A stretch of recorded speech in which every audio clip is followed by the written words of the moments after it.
Hey, what's going on? It's Rick here, and welcome to this week's Spotlight. And today I'm going to be talking about an application called 1Password. That is the number 1 followed by the word password. You'll see it right here on my iPad, and this is for iOS devices. I believe it's also on Android devices.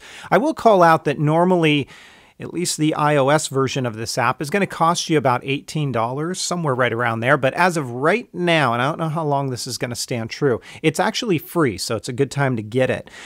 Let me go ahead and open it up, and then I'm going to talk a little bit about what this is. Now, 1Password is an application that will allow you to manage all of your online passwords. So I know that there are a number of people out there, as I talk to them throughout the course of a day, a week, a month, a year, whatever it might be, they don't really engage or enable strong passwords. And what that means is that you may have an online account to, let's say, Amazon, and another one to your bank account, and another one to, I don't know, anywhere where you shop.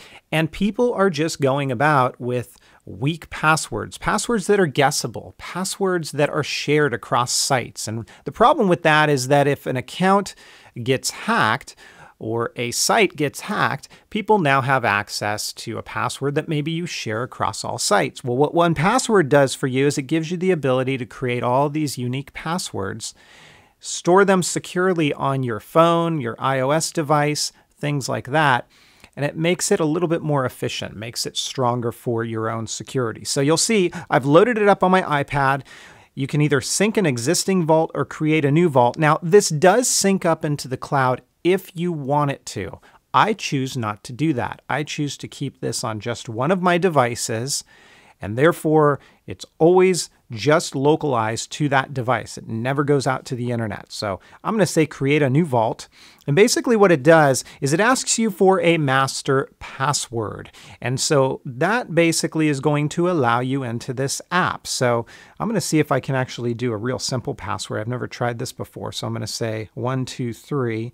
And it's obviously saying that's not a very good password. Password hint, I'm just going to say num for number. And then it's going to move into security. So you can have it auto lock when you're not using it after a certain amount of time. You can have the app lock upon exiting it. So I'm going to change this. I'm going to say automatically lock this after 1 minute. And then I'm going to turn it on for lock it on exit. And then we'll move on to the next area, which is syncing. And I'm going to turn off iCloud syncing. I do not want to sync it to the cloud. Now, you may choose otherwise, but for the ultimate security, I'm going to say, nope, let's not do that. And then let's go. So it's configured it. Now, here's what I'm talking about. So let me go ahead and close the app down just for a second, because what you're going to see is that when you go to open this up, it's going to ask you for that master password. In this instance, remember, we set it really easy. I would not advise doing this. 1, 2, 3, go. It authenticates. It opens up the app. And now what you are presented with is the ability to store things as identities, credit cards, logins, etc., etc. And what I will walk you through is the logins piece, because this is how I use the app. You're going to basically tap on the plus symbol, and what you will do from there is you're going to select what do you want to configure. I'm not going to go through all of these today. I'm only going to go through the logins. And you'll see if you grab this app, especially while it's free, that you can play around with it and you can do these other things as well. But log in. And now what you're going to do is, let's just say, for example, we're setting up a login for Amazon. So right here where it says login, right underneath it, we're going to type in the username. And I don't know, I'm just going to say hi.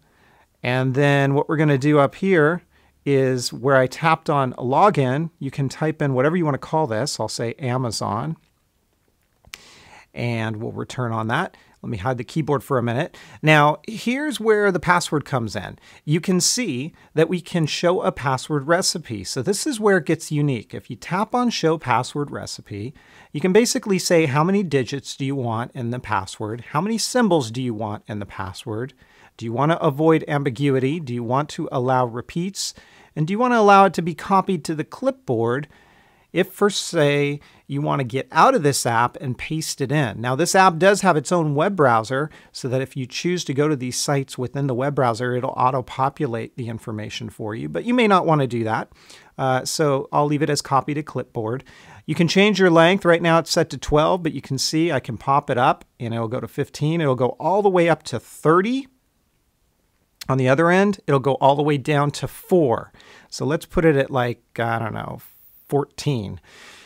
Digits. We can change the amount of digits that are in there, less or more. So I'll put it somewhere in the middle. And symbols. You can either have no symbols or you can start to add symbols in there. And I added a few. So with that being done, you can see that it creates this unique password. And every time that you move this slider, it's going to change that. Notice as I do this right now, it just changed it.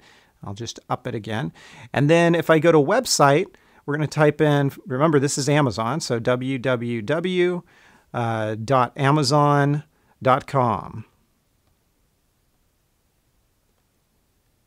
And return. And let's go ahead and minimize that. And then from here, we're going to hit done.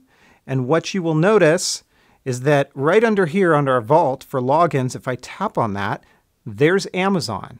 And you can see it displays the username. Now that's a fake username, but it's the username hi. And when we tap on that, you can now see username and password is stored here. You can basically add it to your favorites, move to a folder.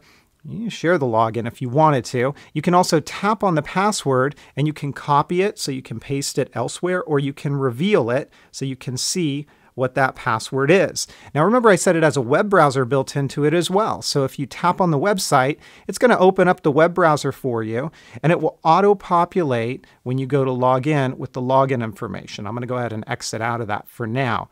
Again, this is called 1Password. It is really, really useful for storing passwords. Now you can do it in the cloud if you want. As I say, for the ultimate security, I choose not to, and I just do it on my local device. If you are logging into computer, web browsers, and elsewhere, something other than the place that has your app on it, it becomes a little cumbersome, certainly, because you're going to have to come in here, expose the password, and then kind of copy it down. So it is a little bit of a deterrent, but at the same time, it gives you a lot of added security, much better than sharing 1Password across all sites. So that is my spotlight of the week. It goes to 1Password. Be sure to grab it while it's free. Try it out. Let me know what you think down below in the comments. And do you use some sort of a password management tool? Have you tried 1Password? How do you like it? I've been using it for a long time and I find it very useful. So would love to hear your feedback. That's going to do it for this week's Spotlight. I will catch you guys next time. Take care, everybody, and have fun.